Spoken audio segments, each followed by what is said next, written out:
Halo, saya Dr. Yudita Wulandari. Saya dokter spesialis penyakit dalam.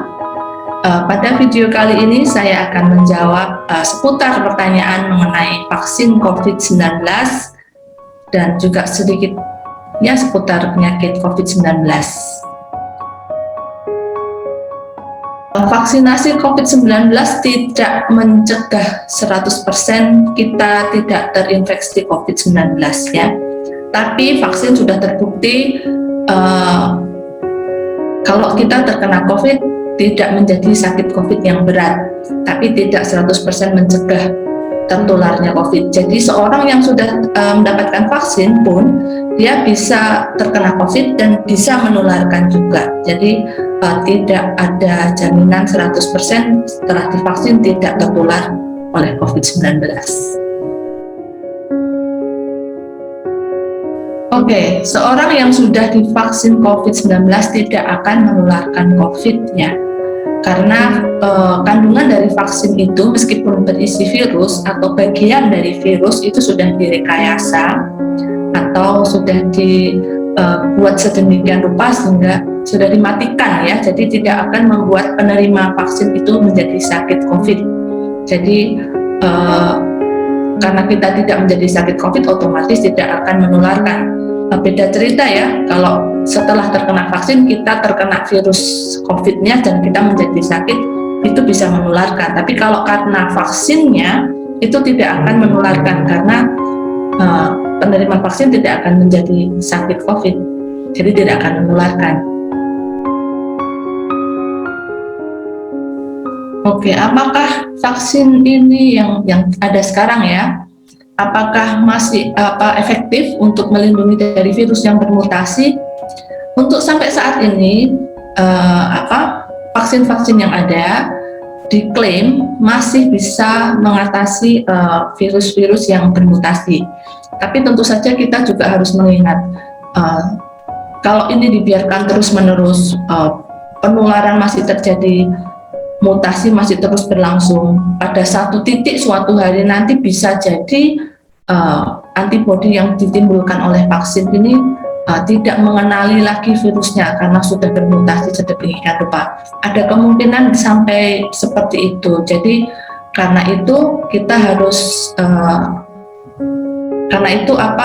saat ini kita mencoba secepat-cepatnya memperluas cakupan vaksinasi massal supaya segera berakhir pandemi COVID-nya dan sehingga mutasi yang sampai terus-menerus itu tidak terjadi. Jadi kita juga kejar-kejaran dengan vaksinasi itu, harapannya kita bisa segera menghentikan pandemi dan jadi tidak perlu sampai kita kalah dengan terlalu cepatnya mutasi. Jadi kurang lebih seperti itu. Tapi untuk saat ini masih diklaim bisa mengatasi virus yang mutasi. Oke, tadi sudah saya singgung ya bahwa penerima vaksin tidak akan menjadi sakit COVID-19 ya, itu sudah jadi yang diterima bahan dari vaksin itu adalah virus yang dimatikan atau bagian dari virus, jadi itu tidak akan membuat penerimanya sakit COVID.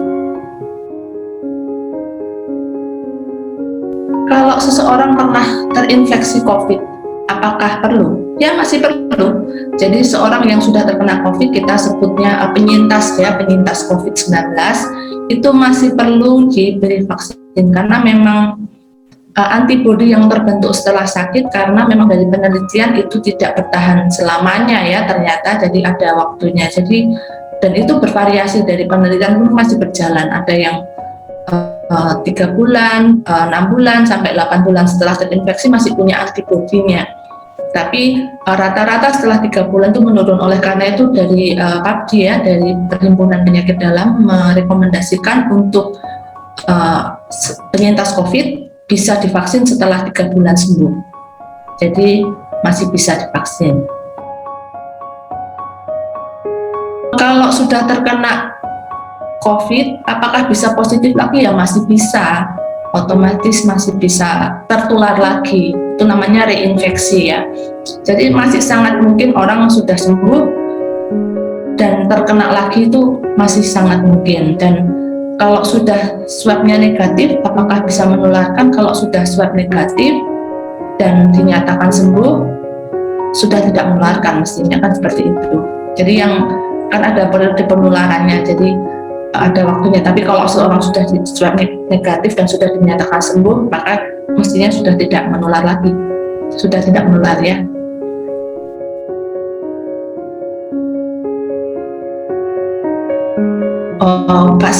Orang ini ya yang sudah terkena COVID, sudah sembuh dan menjadi pendonor plasma konvalesen, apakah perlu divaksin? Jadi kalau dikatakan antibodinya masih cukup, jadi ini tidak ada keharusan ya, boleh divaksin, tidak pun tidak apa-apa selama masih kadarnya cukup antibodinya. Tapi kalaupun divaksin juga tidak masalah, kan itu hanya malah sebagai booster ya, jadi lebih meningkatkan lagi kadar antibodinya. Jadi kalau mau divaksin tidak masalah, tapi sepanjang itu masih cukup dan tidak mau divaksinasi juga tidak masalah. Oke, jadi kita ini memang mempunyai sistem imun ya untuk menghadapi infeksi apapun itu. Tapi kenapa kita perlu vaksinasi dalam hal ini? Jadi begini, kalau kita punya sistem imun yang baik, masalahnya begini, kalau kita dengan vaksinasi tujuannya adalah kita mengembangkan atau membuat antibodi yang spesifik terhadap COVID sebelum kita terinfeksi virus itu sendiri gitu ya. Jadi prinsipnya pemberian vaksin seperti itu. Jadi kita diberi vaksin, isinya adalah berupa virus atau bagian dari virus supaya kita bisa mengenali dan membentuk antibodi yang sesuai dengan COVID yang spesifik. Jadi kalau kita belum terkena COVID, terus kita sudah vaksinasi, jadi akhirnya kita mempunyai antibodi yang spesifik untuk COVID. Jadi untuk antibodi yang spesifik ini hanya bisa kita dapatkan dengan dua cara, terinfeksi COVID-nya secara langsung, jadi menjadi sakit COVID, atau dengan divaksinasi. Jadi kita akan dapat antibodi yang spesifik terhadap COVID itu. Tapi bedanya, kalau orang, saya menjaga menjaga kesehatan imun saya dengan baik, hidup yang sehat, tidak stres, menjaga nutrisi, olahraga dan lain sebagainya ya, misalnya seperti itu, dan merasa yakin nggak perlu untuk divaksin, itu masalahnya adalah seperti masalahnya ketika kita berhadapan atau terkena infeksinya secara langsung, kita tidak bisa memprediksi apakah kita ini akan menjadi sakit ringan atau tidak bergejala, atau kita menjadi sakit yang bergejala sedang dan berat sampai meninggal. Masalahnya kita tidak pernah tahu sekuat-kuatnya, sebagus-bagusnya sistem imun kita, begitu kita berhadapan dengan COVID langsung, kita tidak bisa memprediksi saya ini akan tidak bergejala atau saya akan bergejala berat sampai kematian. Jadi kan itu kayak gambling ya, karena faktornya banyak ya, mulai dari genetik dan lain sebagainya, dan itu nggak bisa diprediksi. Tapi kalau kita sudah divaksin, kita punya antibodinya, lebih bisa diprediksi. Paling tidak kalau saya kena COVID, saya akan sakitnya ringan, tidak berat, karena sudah ada antibodi yang bisa segera begitu kita terkena virusnya, kita bisa segera kena antibodi cepat terbentuk, sehingga bisa mengalahkan atau mengurangi virusnya, sehingga akhirnya kita hanya bergejala ringan atau tidak bergejala. Itu lebih bisa diprediksi daripada kalau kita terkena virusnya secara langsung, kurang lebih seperti itu.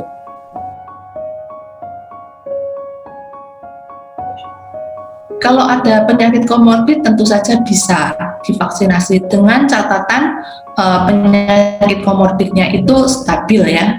Jadi dalam kondisi baik, tidak sakit akut begitu. Jadi untuk penentuan bahwa komorbidnya ini bagus, stabil, itu mestinya harus konsultasi dengan dokter yang merawat.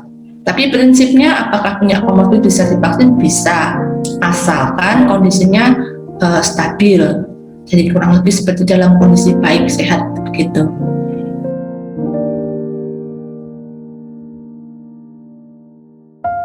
Oke, jadi kalau yang tidak boleh menerima vaksin, bukannya tidak boleh ya, lebih ke tidak layak untuk menerima vaksin COVID itu satu, memang ada alergi terhadap vaksin COVID-nya, atau orangnya sedang sakit akut, infeksi akut. Jadi yang tidak layak adalah yang seperti itu. Tapi untuk yang pertama, bagaimana kita tahu kita alergi terhadap vaksin itu? Jadi vaksinnya atau bahan-bahan yang ada di dalam vaksinnya, masalahnya kita nggak bisa tahu ya.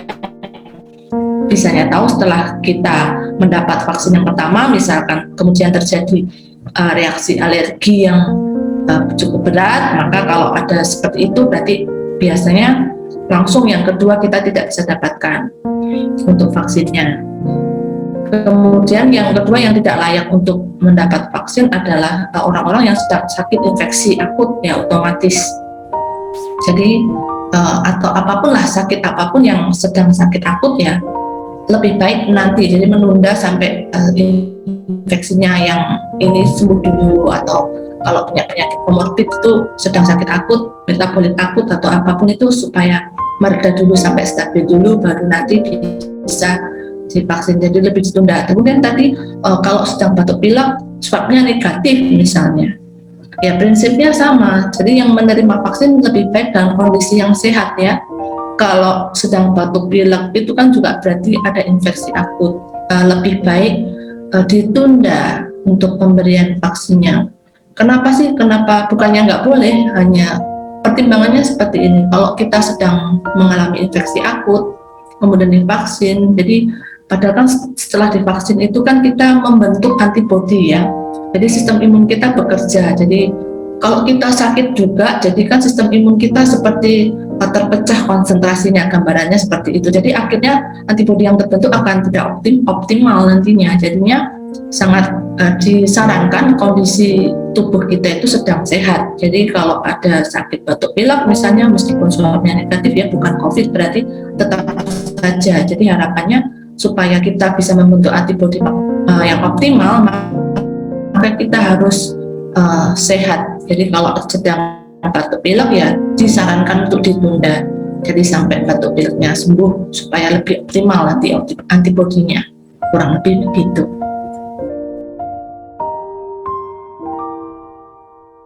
Sama ya dengan yang lain tadi. Jadi kalau ada komorbid, entah lansia atau dewasa secara umum punya komorbid diabetes, tetap bisa dilakukan vaksinasi asalkan tidak sedang sakit yang akut. Jadi diabetesnya terkendali, stabil, terkontrol, itu boleh. Jadi kalau tidak yakin saya ini diabetes tapi terkontrol atau tidak ya, nah itu bisa datang ke dokter yang merawat atau dokter spesialis penyakit dalam, bisa juga untuk mengevaluasi kondisinya bagaimana, nanti bisa diberikan keterangan bisa vaksin misalnya seperti itu kalau misalnya ragu-ragu tentang kondisinya.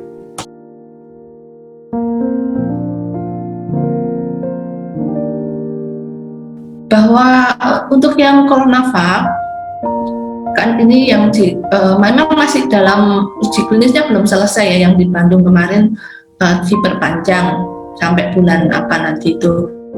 Jadi untuk vaksin yang di Bandung ini uji klinisnya memang belum selesai. Tapi kenapa sudah digunakan? Nah itu karena memang dari, meskipun ini masih belum selesai ya uji klinisnya, tapi dari data yang dikumpulkan itu sudah terbukti dan dinilai cukup bahwa memberi kemanfaatan. Jadi dari segi khasiat, dari mutunya, keamanannya, itu semua sudah terbukti dengan efek samping yang ringan misalnya seperti itu. Dan itu sudah dinilai sedemikian rupa dan sudah terbukti dari data-data yang sudah ada, itu dianggap cukup, sudah bukti yang cukup untuk bisa akhirnya BPOM memberikan izin penggunaannya secara darurat untuk digunakan vaksin ini. Jadi dan itu pasti sudah melewati evaluasi tentang keamanan khasiatnya, mutu itu sudah terjamin, sudah terbukti. Kalau itu tidak terbukti, tidak mungkin mendapat izin dari BPOM untuk digunakan. Ya, kurang lebih seperti itu. Jadi apakah ini berbahaya? Tentu tidak. Sudah ada penilaian sebelumnya, sudah melihat data-data yang ada dan diputuskan ini. Jadi kita kan menimbang itu dari kemanfaatan dengan resikonya. Jadi ketika kemanfaatannya jauh melebihi, jadi akhirnya dengan segala pertimbangan diberikan izin untuk digunakan. Jadi kalau berbahaya kemudian digunakan pasti tidak seperti segampang itu ya BPOM memberi izin kalau memang berbahaya, pastinya tidak, sudah melalui evaluasi dan data-datanya sudah, dan dari WHO pun menyatakan efikasi di atas 50 sudah bisa digunakan. Dan untuk yang dari Sinovac itu kan juga efikasinya 65 sekian ya, jadi sudah bisa digunakan. Oleh karena itu mendapat izin untuk digunakan. Jadi tidak usah takut. Berapa lama perlindungan dari vaksin? Jadi berapa lama antibodi yang terbentuk itu bisa bertahan dalam tubuh kita setelah divaksin? Ini pertanyaannya belum bisa dijawab yang untuk saat ini ya, karena ini masih dalam pengamatan. Jadi kita memulai vaksinasi massal ataupun yang dari uji klinis kan juga dari beberapa bulan saja. Jadi kita masih terus mengamati dari bulan ke bulan apakah masih bertahan antibodi yang ditimbulkan oleh vaksin ini. Nah, harapannya sih kita bisa cukup lama ya, tapi berapa lama kita belum tahu karena itu masih diamati sampai sekarang pun. Jadi kita tunggu saja hasil pengamatan dari peneliti-peneliti atau ilmuwan yang saat ini sedang mengamati ya. Jadi belum bisa dijawab sampai berapa lama. Dan ini kan terkait juga nanti kalau ternyata menurun setelah berapa bulan, apakah perlu vaksinasi ulang? Nah itu kan jadi masih pertanyaan-pertanyaan itu masih belum bisa dijawab. Jadi masih menunggu data-datanya. Kurang lebih begitu.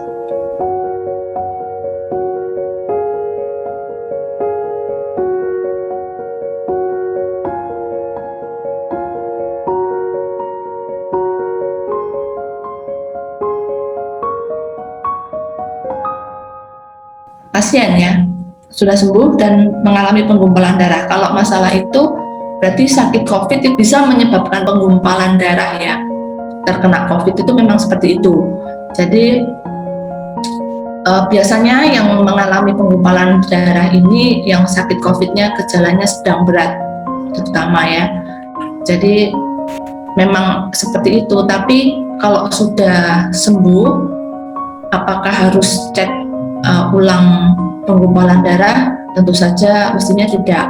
Tapi kalau baru saja selesai dinyatakan sembuh dan misalnya kemarin mendapatkan obat-obat untuk anti penggumpalan darah misalnya, jadi masih harus dievaluasi. Jadi itu tergantung pengecekannya, nanti tergantung dokter ya yang merawat pasien ini. Jadi keputusannya sesuai dengan kondisinya pasien itu masih memerlukan obatnya atau tidak. Nah, kurang lebih pengecekannya akan terkait dengan penggunaan obat yang masih perlu digunakan atau harus dihentikan. Tapi untuk setelah sembuh apakah harus dicek itu secara rutin? Itu tidak. Itu hanya kasus per kasus. Jadi kalau pada kasus itu makanya keputusannya dari dokter yang merawat. Jadi masih perlu atau tidak. Tapi kalau memang sudah sembuh, pastinya tidak akan terjadi proses penggumpalan darah lagi. Tapi penggumpalan darah kan juga penyebabnya bermacam-macam, tidak hanya COVID saja. Jadi kalau di kemudian hari ternyata ada, ya mungkin harus dievaluasi lagi apakah terkena COVID ulang atau terkena penyakit yang lain. Jadi harus dievaluasi. Tapi apakah setelah sembuh itu harus dicek ulang, itu tidak ada, sejauh ini tidak ada rekomendasi untuk dilakukan itu. Jadi tidak perlu mestinya. Tapi kalaupun perlu itu berarti kan keputusannya tergantung dari dokter yang merawat. Jadi case by case ya, tidak semua harus begitu.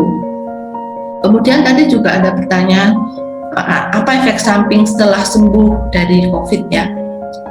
Setelah sembuh dari COVID ini memang ada orang-orang yang tetap bergejala.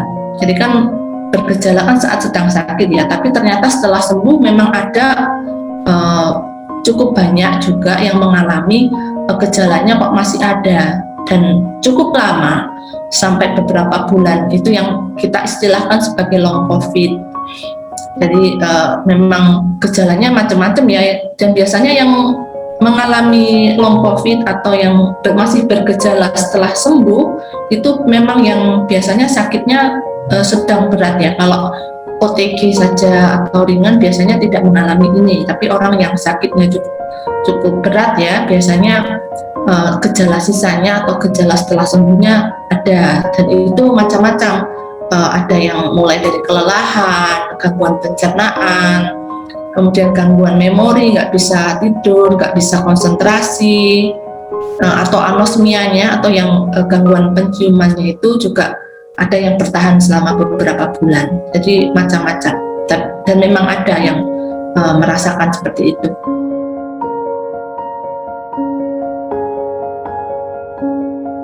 Sejauh ini tidak ada perbedaan yang khusus ya, mirip-mirip ya. Rata-rata efek sampingnya yang ada itu, efek samping itu kan bisa bersifat lokal, bisa sistemik. Nah, lokal itu semacam kemerahan, pembengkakan pada tempat suntikan. Kalau yang sistemik itu juga rasa pegal-pegal, sakit kepala, demam, meriang-meriang gitu. Kurang lebih seperti itu.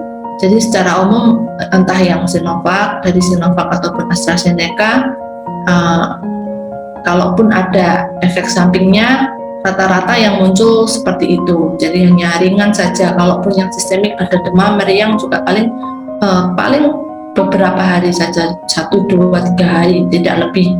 Nah, sejauh ini yang ada ya. Jadi efek sampingnya cukup ringan. Kemudian apakah ada perbedaan antara AstraZeneca dengan Sinovac? Ya, belum ada yang secara khusus. Kalaupun ada, misalkan kan ada isu ya tentang AstraZeneca menyebabkan pengumpulan darah, itu pun juga masih dipertanyakan, masih terus diteliti. Itu juga sudah dievaluasi dan belum bisa dinyatakan itu terkait dengan AstraZeneca. Jadi itu juga dan itu pun masih diteliti ya pastinya, tapi yang sejauh ini tidak ada perbedaan yang khusus antara dua vaksin ini efek sampingnya.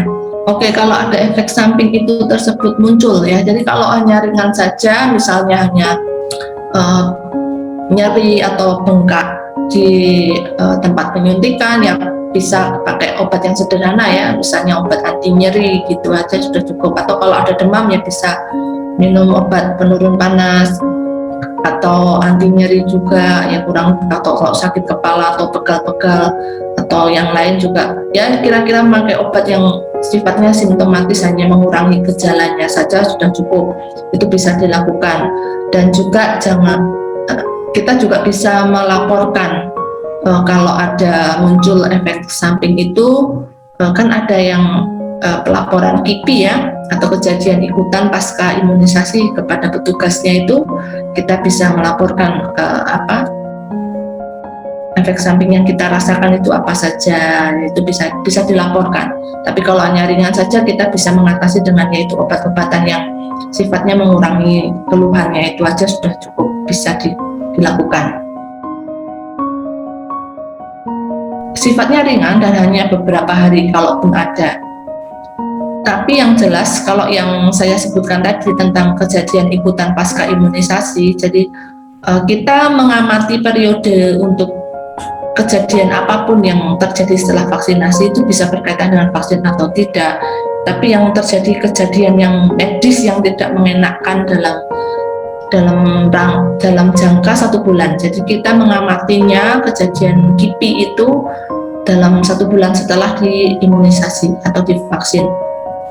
Jadi pengamatannya 1 bulan, tapi sejauh ini di lapangan efek samping yang terjadi itu beberapa hari, nggak lebih dari itu sejauh ini, tidak lama ya, kurang lebih begitu. Tentu saja sama ya, jadi vaksin yang disuntikkan untuk Bapak Presiden kita Joko Widodo dengan yang disuntikkan kepada tenaga medis saya misalnya kemarin itu sama saja, isinya sama, kualitasnya sama. Baiklah, itu tadi beberapa pertanyaan yang bisa saya jawab. Semoga keterangan yang saya berikan bisa memberi penjelasan dan pemahaman tentang seputar vaksin COVID-19. Sebagai penutup dan mungkin sebagai pesan ya kepada masyarakat semua, sebaiknya supaya ikut mensukseskan vaksinasi COVID-19, tidak perlu takut untuk divaksin. Kita berharap agar pandemi COVID ini segera berakhir dan kita bisa hidup seperti dulu lagi. Dan juga saya harap semua meskipun divaksin tetap mematuhi protokol kesehatan, karena itu sesuatu yang tidak terpisahkan. Jadi bersama-sama kita melakukan protokol kesehatan dan juga vaksinasi. Kita harapkan pandemi ini bisa segera berlalu, semua tetap sehat, dan kita berharap dengan program vaksinasi ini kehidupan kita lebih baik untuk semuanya. Dan yang penting adalah takuti virusnya, bukan vaksinnya.